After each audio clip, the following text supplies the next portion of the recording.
Shri Matre Namaha. Peace is considered the most important in one's life. Without the peace, there is no life. Life gets success when a person gets peace, not only the prosperity, affluence, wealth, etc. The peace is considered as a social contract. Whenever we see, whenever we think, whenever we follow anything, but peace only gives us pleasure. Therefore, we can say peace is also a treasure in one's life to uplift one's ambitions. Society also feels free when there is peace in and around the surroundings. For the purpose of peace, not only the government, even the people also must and should take a part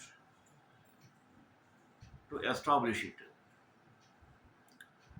Because man is a social animal, he has lots of responsibilities to protect the chaos, calamities, and disturbances, the public disturbances especially.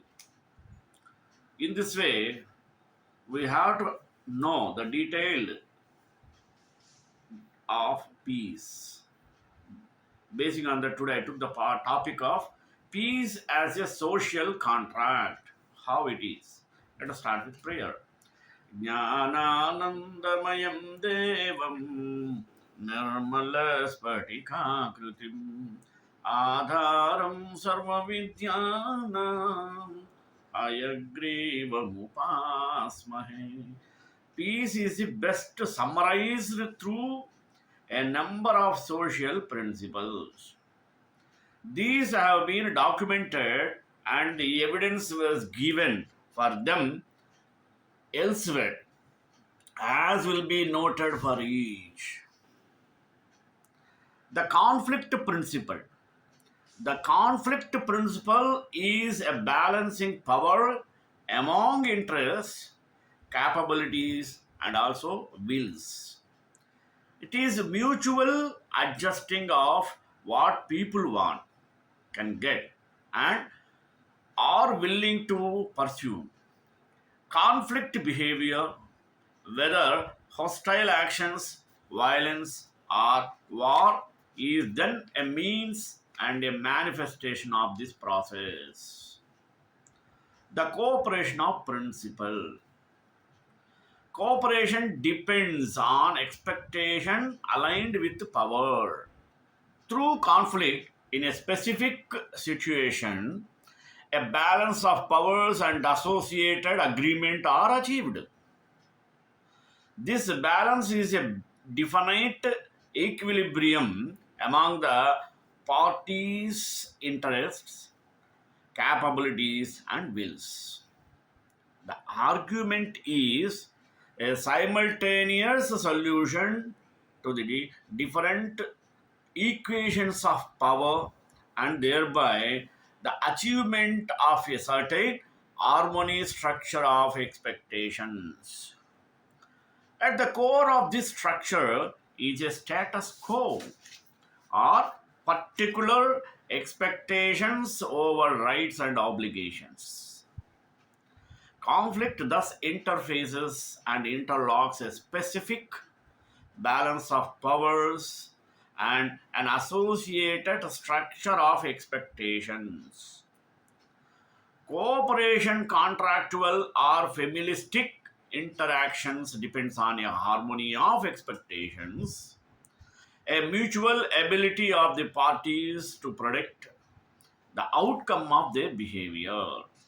Such is, for example, the major value of a written contract or a treaty. And this structure of expectations depends on a particular balance of powers. Thus, cooperation depends on expectations aligned with power. Let us find out the gap principle. The gap between expectations and power causes conflict.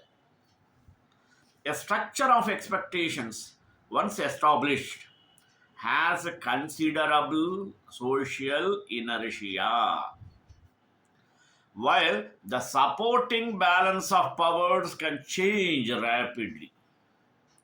Interests, interests can shift, new capabilities can develop, wills can strengthen or weaken. As the underlying balance of powers and changes, a gap between power and the structure of expectations can form, causing the associated agreement to lose support. The larger this gap, the greater the tension towards revising expectations in line with the change in power, and thus the more likely some random event will trigger conflict over the associate interests. Such conflicts then serves to create a new congruence between expectations and power. Conflict and cooperation, therefore, are interdependent. They are alternative phases in a continuous social process underlying human interaction. Now, conflict, then cooperation, and then again conflict. Cooperation involves a harmony of expectations, congruent cooperation with a balance of powers achieved by conflict. Let us find out the helix principle. What is helix principle? We have to come to know that. Conflict becomes less intense, cooperation more lasting. If interaction occurs in a closed system or is free from sudden, sharp changes in the contradictions or the conditions of a relationship, then through conflict and cooperation, people gradually learn about each other.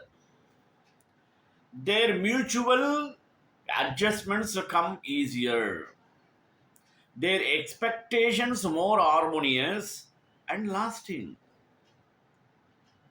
Conflict and cooperation thus form a helix, moving upward on a curve of learning and adjustments, with the turn through cooperation being more familistic and durable. The true conflict shorter and less intense. Now, the second and fourth master principles. Through conflict is negotiated a social contract. As mentioned, conflict is a balancing of powers, a conscious or subconscious negotiation of opportunities or opposing interests, capabilities, and wills. This process determines some implicit or explicit, subconscious or conscious social contract. It is social in involving a relationship or interaction between two or more wills. It is a contract in that there is an agreement, a harmonization of expectations. It is this social contract that is peace within social field theory. Peace then is determined by the process of adjustments between what people, groups, or states want, can, and will do. Peace is based on a consequent balance of power and involves a corresponding structure of expectations and patterns of cooperation. Moreover, peace may become unstable when an increasing gap develops between expectations and power as are defined and may collapse into conflict, violence, or war. So, the nature of social contracts should be known. Social contracts, the structural basis of peace, as here defined, take many forms that interconnect and overlap in diverse, complex ways to order social communities and organizations. I can hardly engage here this variety, which would itself require a volume. Throughout the following discussion, 3 points should be kept in mind. What are they? First, as mentioned, a social contract is the outcome of the parties balancing their mutual interests, capabilities, and wills, and it is based on a particular balance, thus achieved a balance of powers. Second, the powers constituting the balance are not necessarily coercive or authoritative. Threat or legitimacy are not the only basis for social contracts. Altruistic intellectual or exchange powers may dominate. Thus, a social contract may be a marriage agreement, an understanding developed among scientists over a disputed theory, or a sale in a market. Let us come for third one. Third, a social contract. This peace is only a phase in a conflict helix and is thus a temporary equilibrium of the long term movement of interpersonal, social, or international relations. Definitely, there will be expectations. How? As used here, an expectation is a prediction about the outcome of one's behavior. A social contract harmonizes certain expectations between the parties, that is, it enables each to reliably predict the other's responses. Such expectations are varied. Our vocabulary for discriminating among them is well developed. Remembering my fundamental concern with social peace and conflict, these can be divided into status quo expectations define the basic rights and obligations of the parties involved and therefore affect vital values. These rights and obligations form the two types of status quo expectations: responsibilities, duties, and so on. Note especially that expectation about property, who owns what, are part of the status quo. Obviously, the division between status quo and non status quo expectation is not clear cut. The criterion of discrimination is salience of discrimination to fundamental values and thus intensity of feeling and commitment. For example, agreements over property will usually involve strong emotion and commitment, while agreed upon rules or practices, advantages or benefits are less vital and violating more tolerable. However, we are dealing here with a great complexity of social contracts and the subjectivity of underlying interests, meanings, and values. In some situations, a rule, payment, or service may be life or death matter or a question of fundamental principle to the parties involved, and thus, for this case, a matter of the status quo. Therefore, a classification of expectation under status quo or non status quo divisions in simply attempts to make intelligible the diversity of expectations rather than to construct conceptually tight demarcations covering all possibilities. Non status quo. One type of non status quo expectation is distributional, establishing which party can anticipate what from whom, such as benefits, advantages, and services. The two remaining types of guide or prescribe behavior between the parties. The social contract often concludes or includes rules, customs, or practices that provide standards or define customary or repeated actions.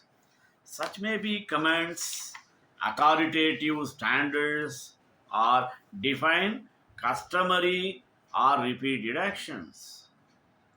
Such may be commands, authoritative standards, or principles of right actions. They may be binding, acting to control or regulate behavior. Such prescriptive expectations in social contracts are mores, norms, the law, norms of groups, or the customary or positive law of societies or states. Even the rules of morality constitute a tacit social contract. What is the overall expectation?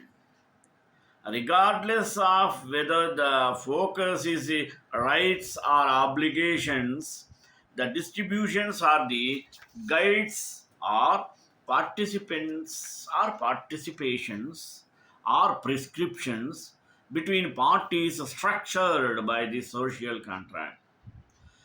These expectations share one characteristic: they circumscribe a region of predictability or social certainty between the parties. With a social contract, each party can reliably foresee and the plan on the outcome of its behavior regarding the other as over, for example, claims, privileges, duties, or services. What responses to anticipate the prospect of reciprocity, the likelihood of particular sanctions are clear. Social contracts are thus our social organs of peace extending into the future mutual paths of social certainty and thus confidence. Now we have to understand theoretical dimensions. Actually, theoretical dimensions along which social contracts vary and have organized them into four general types. To begin with, the social contracts may be informal, as are the unwritten understandings between friends or allies, or they may be formal, as with the treaties. They may be implicit, tacit agreements that the parties choose not to mention, as a wife acceptance of her husband's affairs, or they may be explicit, such as a verbal contract. They may be subconscious, as when co workers unconsciously avoid sensitive topics over which they might fight, or, of course, the social contract may be conscious.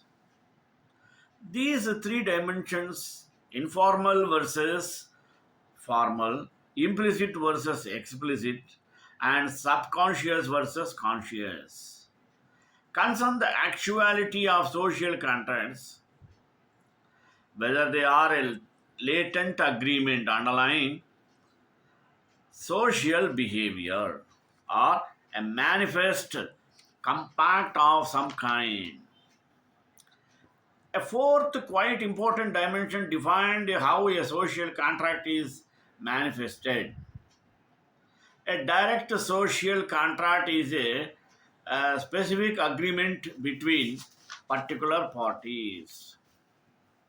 It gives or implies names, dates, places, and definite expectations. Contracts are usually thought of as this kind, such as a construction of contract between two firms or a trade treaty among the states. However, direct contracts may overlap or be interconnected through the different parties and thus form a system of contracts. And these systems themselves may overlap and be interdependent. Out of these diverse, interconnected, and related direct contracts and systems of contracts will develop more general expectations, such as abstract rules, norms, or privileges at the level of the social system itself.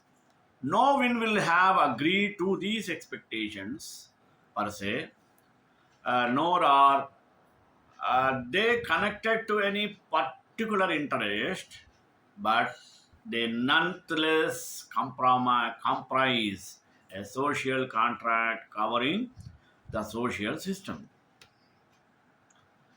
The pieces of goods in a free market comprise such an indirect social contract evolving from the diverse direct contracts between buyers and sellers.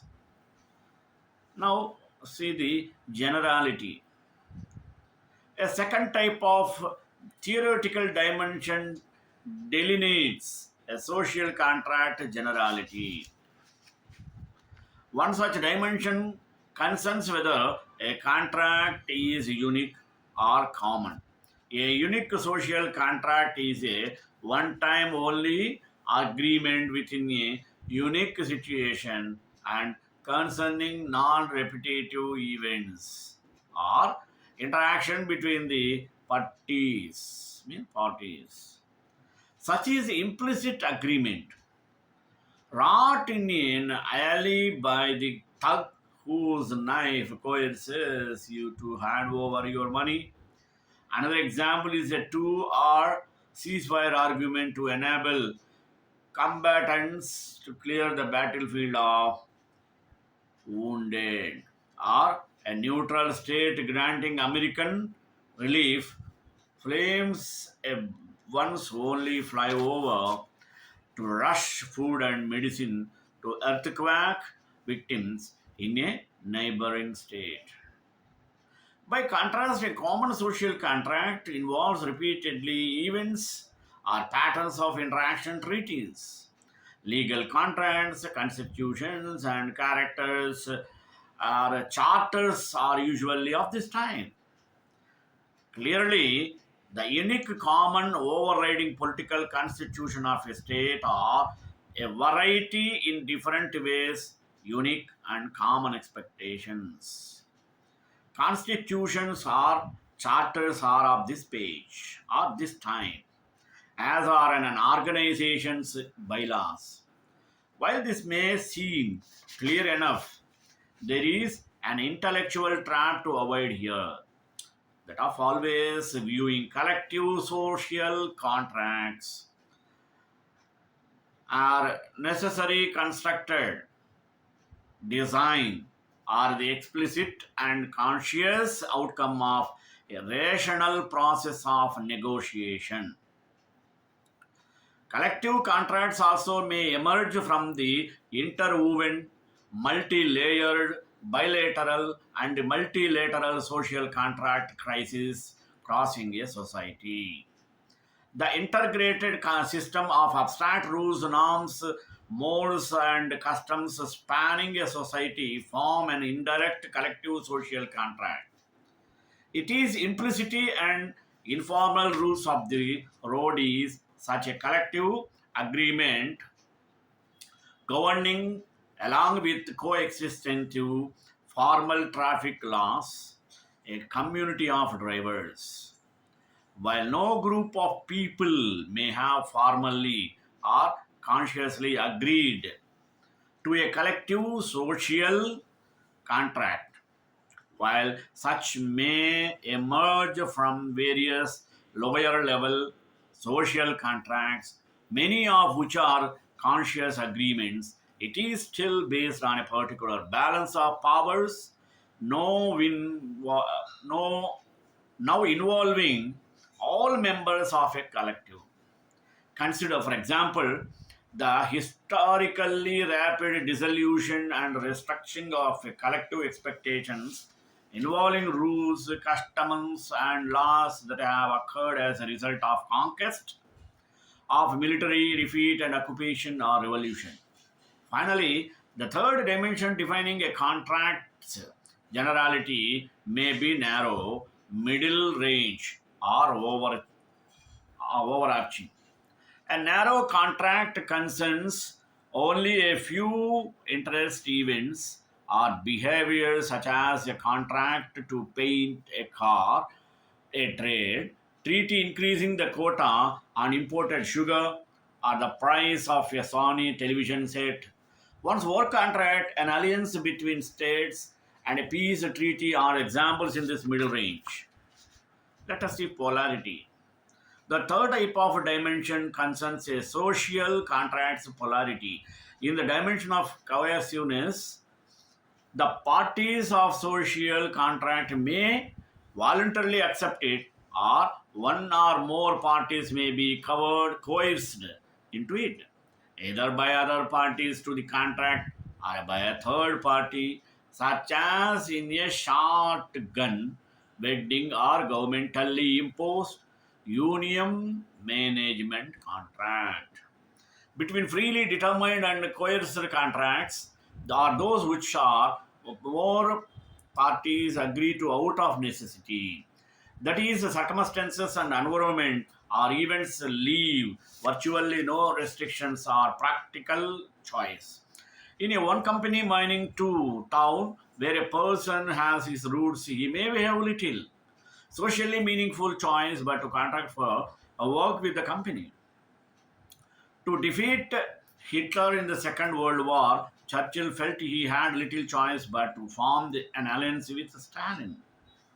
A second polarity type dimension concerns whether a social contract is solidarity, neutral, or antagonistic. Solitary expectations derive from helpful, altruistic, or compassionate behavior. Such expectations are among else close friends or relations, lovers or close knit communal or religious groups. Antagonistic expectations, however, derive from mutually competitive, divergent, or opposing behavior.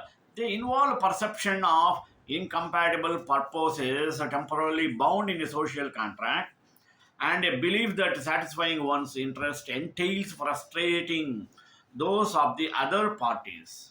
A labor management contract achieved after a long violent strike is such an antagonistic contract or a truce between traditional enemies such as Pakistan and India, North and South Korea, or Israel and Syria. Between solitary and antagonist in contracts lie neutral contracts, those which are strictly a matter of business, a question of the parties coolly and objectively satisfying rather specific interest. Examples are agreements for importing cotton or increasing the postage on international email. Evaluative. Finally, there is an evaluative dimension. One of these concerns whether a social contract is good or bad. Fundamental philosophical controversy centers on the idea of good. For the moment, I mean good simply in the same sense that one might say a treaty is a good one because it has characteristics that one desires or believes rationally commendable or divinely inspired. For large scale societies, just peace is promoted through a minimum government. There is no need to describe each in detail here. Suffice to say that each is a structure of expectations based on a definite balance of interests, capabilities, and wills. Each is a social island of peace. श्रीकांताय Kalyan Nidhe Nidhe Ram Shri Venkat निवासाय श्रीनिवासाय Mangalam मंगलाशास्त्रे मदाचार्य survey शुभ्रवे Acharya सकृताय Mangalam.